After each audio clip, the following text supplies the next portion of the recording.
आमिर रशीदी जी, क्या आपके हिसाब से ये सामान्य बात है छत पर पत्थर और पेट्रोल बॉम्ब मिलना और पुलिस की जांच में ये सामने आना कि वहां से रामनवमी का जुलूस फिर ना निकले, इसको रोकने के लिए ये सब प्लान किया गया था? सुशांत, मतलब थोड़ी सी शर्म आनी चाहिए हम लोगों को। मतलब एकदम शर्म घोल के पी गए हैं आप लोग यार। ये पता नहीं कौन से इतिहासकार को आपने बैठाया, गोडसे वाले चचा बैठे हुए हैं ये चिल्ला चिल्ला के और सुशांत जी, मैं ऐसे लोगों से बहस नहीं करूंगा। गोडसे वाले इन पाकिस्तान के एजेंटों को हटाइए यहाँ से। गोडसे वाले चचा एकदम खामोश बैठना। चुप कर पाकिस्तान के एजेंट। आमिर रशीदी, पाकिस्तान इनका माइक डाउन कीजिए। आमिर रशीदी, एक मिनट। आमिर रशीदी, कपिल जी एक मिनट, मैं बात कर रहा हूँ। कपिल जी मैं बात कर रहा हूँ। आमिर रशीदी एक मिनट। कपिल जी मैं बात कर रहा हूँ। कपिल जी मैं बात कर रहा हूँ। आमिर रशीदी, आपको भी मैंने बुलाया है, उनको भी मैंने बुलाया है। आपको अपनी बात कहनी है कीजिए। आपको कोई जिन्ना की औलाद और दूसरी चीज नहीं कह रहा और ना मैं कहने दूंगा। आप दूसरे को डिफेम मत कीजिए, अपनी बात कहिए। कौन क्या है नहीं है, आपका सर्टिफिकेट नहीं चाहिए, आप अपनी बात कहिए। नहीं, इनकी बातें आप सुनिए ना। मैं वही कह रहा हूं कि आप बैठ करके एक प्रोपेगेंडा चला रहे हैं यहाँ पर। आपको दिख रहा है कि वहां पत्थर किए गए।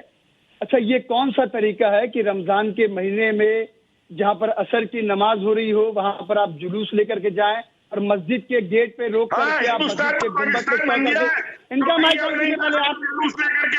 कपिल जी एक मिनट, उनको बोल लेने दीजिए। कपिल जी उनको बोल लेने दीजिए, फिर आप रिस्पॉन्ड कीजिएगा। कपिल जी एक बार बोल लेने दीजिए ना भाई, सुन तो ले लोग। एक बार सुन तो लेने दीजिए। कपिल जी सुन लेने दीजिए, एक बार बोल लेने दीजिए, फिर आपको मौका दूंगा, आप बोलिएगा। आमिर बोलिए। आपने कोई स्टोरी चलाया कि मस्जिद के गुंबद पे बैठ करके चढ़ करके वहां भगवे झंडे लगाए गए? सुनिएगा पहले मेरी बात पूरी।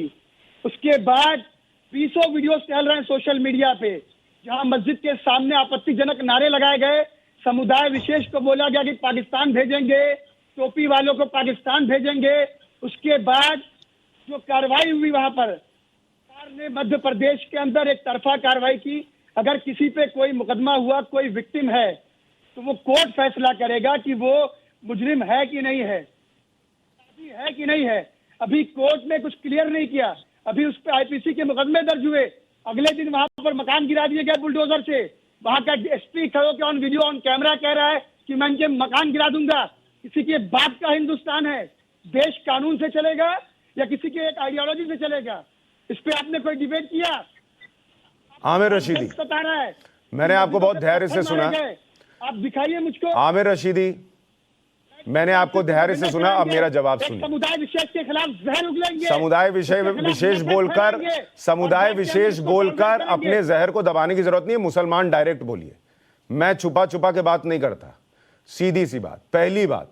दूसरी बात, ये देश अगर किसी के बाप का नहीं है और कानून से चलेगा तो ये उन लोगों पर भी लागू होता है जिन्होंने इस देश को अपने बाप का मान लिया और ये सोच लिया और ये तय कर लिया कि उनके सामने से अगर रामनवमी की यात्रा निकलेगी तो वो पत्थर चला देंगे और बॉम्ब चला देंगे। उनके बाप का भी नहीं है ये देश। पहली बात ध्यान रखिए और याद रखिए। दूसरी बात, मेरी बात सुनिए, आपको आपकी भाषा में समझा रहा हूं। अगर किसी के बाप का नहीं है तो उसके बाप का भी नहीं है जो पत्थर चला रहा था। ये देश उसके बाप का भी नहीं है। और अगर आमिर रशीदी, अगर कानून पर इतना विश्वास है, मुझे सुन लीजिए। आपने बोला, मैंने आपको नहीं टोका, मेरी बात सुनिए फिर रिस्पॉन्ड कीजिएगा। तो बाप का देश उनका भी नहीं है जो पत्थर और पेट्रोल बम चला रहे हैं। दूसरी बात, अगर देश के कानून पर इतना भरोसा है तो छत पर पत्थर और पेट्रोल बम नहीं रखने थे बॉस। छत पर पेट्रोल बम नहीं रखने थे। रखना आपको था दिल में धैर्य और पुलिस का फोन नंबर कि बॉस ये हुआ। और कल भी मैंने तस्वीर दिखाई है, बोलिएगा तो अभी वीडियो चला दूंगा। आपको जो कहना है आप, मैं जो हूं नहीं हूं वो पब्लिक को पता है। और मैं आपको ये बता दूं कि आप मुसलमान कहलाने के लायक भी नहीं है जो रमजान के वक्त में ऐसी भाषा बोल रहे हैं। इसलिए तुम मुझे क्या कहते हो, मैं भाई तुम सुनो, तुम मुझे क्या कहते हो मुझे नहीं पता, पर मैं तुम्हें अभी अपनी डिबेट से लात मार के निकाल रहा हूं। गेट आउट, गेट आउट, इस शब्द को सुनो। और इसलिए निकाल रहा हूं क्योंकि तुम्हारी भाषा सभ्य नहीं है, तुम रमजान के वक्त में सभ्य भाषा नहीं बोल सकते तो तुम बाकी समय में क्या बोलते होगे ये दुनिया के सामने है। जो रमजान के समय नहीं बोल सकता वो बाद में क्या बोलता होगा वो दुनिया के सामने है।